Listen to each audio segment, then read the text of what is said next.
Hi, my name is Chad, and on behalf of Dani Johnson and the entire Destiny Global team, I am so excited to have the opportunity to introduce you to two people who may have a very important part of your life going forward.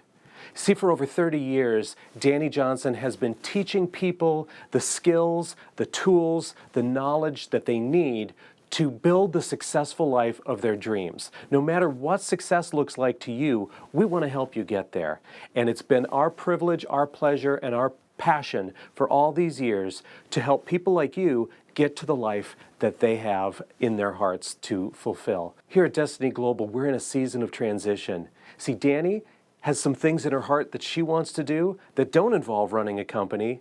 And so she brought in someone really, really special, someone with some amazing credentials that include some of the biggest companies in the world, names that you use every day possibly. She brought him in here to provide leadership and vision and direction to this organization for the coming years. We're so excited that you get to be a part of that. So now it's my privilege to introduce you to not just one person, but to two people. A power couple, if you will, people who have a heart for you as a client to see you build the life of your dreams, a heart for this team to see us become all that we can be, and a heart for this message of success, of working with people, working with money, and building businesses that last a lifetime and create dynasties that last for generations. So it's my privilege right now to introduce you to our new CEO and his wife, Ken and April Brown. Watch this. Hi, I'm Ken Brown. I am the CEO of Destiny Global, and what that means to me is I get to lead an organization, set the vision, and carry out really the mission, which is to touch 100 million lives by 2035. And that is the sole focus of this organization. I was actually the CEO of another company. My wife had heard about Dani from a friend and heard how wonderful the training was, because it was someone talking about business, but it was business and so much more. I just realized that we really needed some skills. We were lacking something that we really needed. And I remember, and I had been looking for myself for some business skills, but I remember hearing a testimony specifically about just how someone had gotten help with their marriage, specifically with business. And we were in the process of beginning a company together.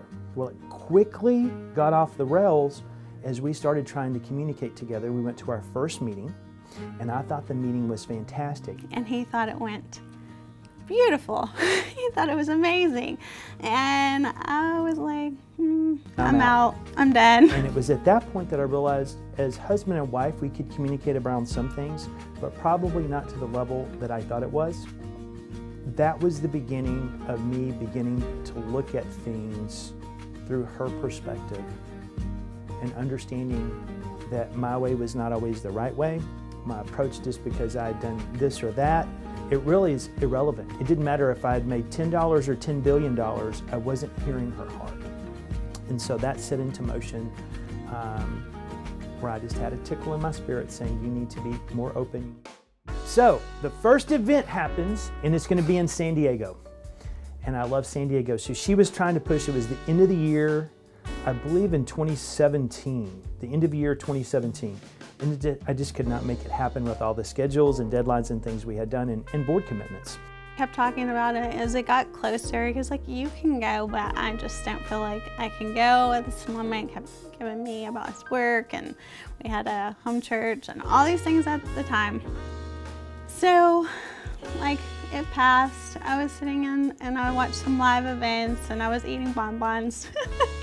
I was watching, like, really feeling this, like, real desire to go and be a part of this. Well, during this event, they hear it's coming to Frisco, Texas, which literally the event in the Hilton in Frisco was 15 minutes from my front door. I ran into the other room as soon as I heard, and I was just like, oh my gosh, she's gonna be in Dallas, we've gotta go. It's like right by your house. And I'm just thinking in my mind, there's no way you can say no. So we got signed up, we went. You know how you have a bad date when you were dating and you would have an out? Well, I had an exit planned for the event because there was going to be an urgent need that I was going to just, send somebody a 911 text. And they were going to text me back and say, we have an urgent need, I need you to come help. The first 2 hours of that event, I sat speechless. And how that began to challenge me in my spirit is, well, am I doing this well? Well, yeah, I've got the business side covered, don't need to hear any of that. But when she started talking about the personal stuff, it began to hit me, not only was I not doing this at home, but I wasn't doing some of this at work either. And needless to say, I never sent that. On that Friday night, she said, well, we're going to go back to the spiritual equipping. Again, I was making excuses why I wasn't, because we went home. We didn't stay at the hotel because we lived so close. So many people don't know this, but I'm also a pastor. I went to seminary, and was pastoring a home church at the time, and really said, you know what, I don't think that's for me. She tends to be a little loud. She tends to be, so I just think that I'm gonna lay back tonight. That first night, he just kept saying he wasn't gonna come back that night for the spiritual equipping, and I wanted to get upset, but a lot of the teaching, he was like, you know what, I'm just gonna, we got him here, he's yours, like whatever. I can't do anymore. And then I just really realized that this is something that, yeah, God's got him and he's gonna show him what he needs, and I just need to focus on myself. Well, got a little tickle and said, you need to go. I told April, I got dressed, changed for that night, and said, all right, I'm ready to go. She was shocked. You're gonna come with me? I said, yeah, because this was an optional thing. So I go that night, and Dani begins to give a talk that she's very hesitant to speak about, which is tithing. But it's not what most people would think for me. So when she says where the tithes needed to go, what it needed to be used for, feeding the widow, the orphan, the poor, that is exactly what my mentor had told me I needed to do at my home church, which was causing a lot of friction between me and my other pastor friends, which is not my primary job. My primary job is was a CEO, a father, pastor was part of that as well, separating God's word correctly, and helping other people really improve their lives. And Dani began to talk, and as she began to talk, she said the very thing that my mentor told me, and she said, I don't know who this is for. She was thinking it was a negative thing, but it was actually a positive thing because she edified me in the decision that I'd made not to take a tithe because I'm not a Levite. I was not distributing to the widow, the orphan, the poor. So we plugged into KRF. That was the first thing actually we heard about from April was the organization KRF. So that was the first ever introduction to Dani, and it was before First Steps. So we had actually started contributing part of our tithe to King's Ransom before he ever attended. From day one, it just changed everything for me. Just my conversation, how I talk to him, how I communicate with him. We went from not being able to have a conversation for 10 years without an argument about finances to we meet regularly every week about our finances. Started to realize that I needed community that talked the same language. And we quickly fell in love with the community, and that led to one thing and then another. When Ken first started talking about some things he felt like he could really help with at KRF, he was our hearts just became really invested in King's Ransom kind of really before we even went to an event, because I saw on her radio show just talking about King's Ransom and just how 100% goes to that, and kind of been really searching for something that we knew and we could trust that really gave everything to the poor and the widow and the needy. Chad and I connected an event. Chad has let known that there's some things going at KRF, there's website troubles, there's some things going on. Next thing leads to a conversation. I think Chad was just asking him questions and just about what he did, and so it just kind of really evolved from there of him just well, maybe I could help with this. So yeah, he started helping with that, and his desire was to really help in a way that that could really make increase the giving and the opportunity there. So he started working on the website. The fact is that we knew that we wanted to gift a large portion of this, but we wanted KRF to have some ownership in it too. So we donated 90% of the cost of the new platform, and KRF paid for 10. And we were able to find a solution, and it was through that, in a series of meetings, that relationship began to be formed, trust began to be formed, and how we worked together, how we interacted, my family's interaction, just the whole process was pretty amazing. And the next thing you know, we have KRF up and running with a new platform, and it has been a blessing to the organization. Quite frankly, it's been a blessing to us as well, because that really opened the door to walking across the street and start working with Destiny Global or DaniJohnson.com. There was some things in his personality. He's a Ruby.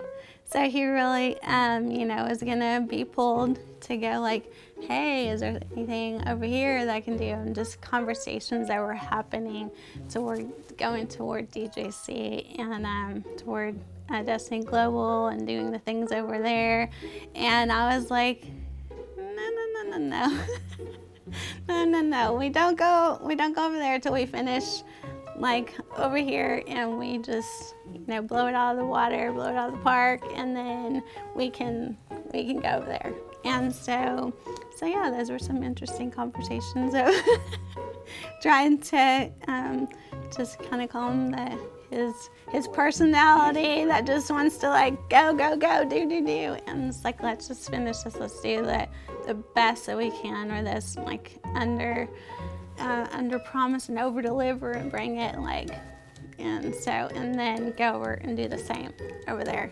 And so I really think that was actually really hugely important to the whole process, not just from the people standpoint and seeing what he could do, but I think really from the God standpoint. Sometimes we just want to get ahead of God and we just want to go ahead of God.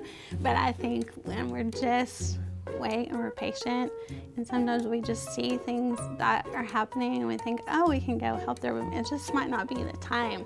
And we have to like keep our focus on what we're called to do at that time, and then we can go and do the next thing. So after we finished KRF, then we agreed to come and do the assessment here. And that revealed a lot of things, right? It revealed really where the organization was in relation to what Dani had hoped and believed, and looked at a lot of different aspects of the organization and started to make recommendations to her.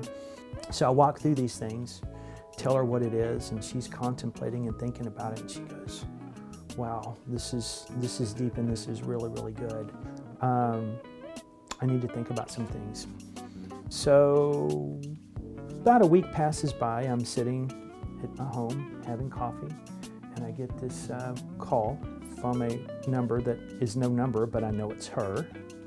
And so I answer it, and I'm sitting on our front porch, and we had rocking chairs, the Cracker Barrel ones, the good ones. So I'm just sitting and rocking, enjoying my beautiful morning with a wonderful cup of coffee. Dani hits me with this question. Birds of a feather flock together. I want someone who's just like you that could come be CEO of this company. I think he spilled his coffee. It's like, I don't know what you're saying here. Like, it's kind of one of those conversations you're not really clear. What is this? She had been observing everything that we were doing at KRF and how we were interacting, how we got things done. So he came and talked to me, and he's like, what do you think? Like, what do you think is going on here? And so like clearly didn't know if it was a clear question or if it was, he's like, you know what, I'm just gonna pray that God would bring to mind if there is someone. I told her, I said, I know several people that are similar to me, but they're not gonna move to Kerrville, and they're already CEOs of major organizations. Well, what Dani didn't know is April and I were in the process of knowing that we needed to sell our home, and we were gonna move to Prosper, Texas. Who can't love a town called Prosper, Texas? We were going to just, do our thing. And y'all have 8 other plans.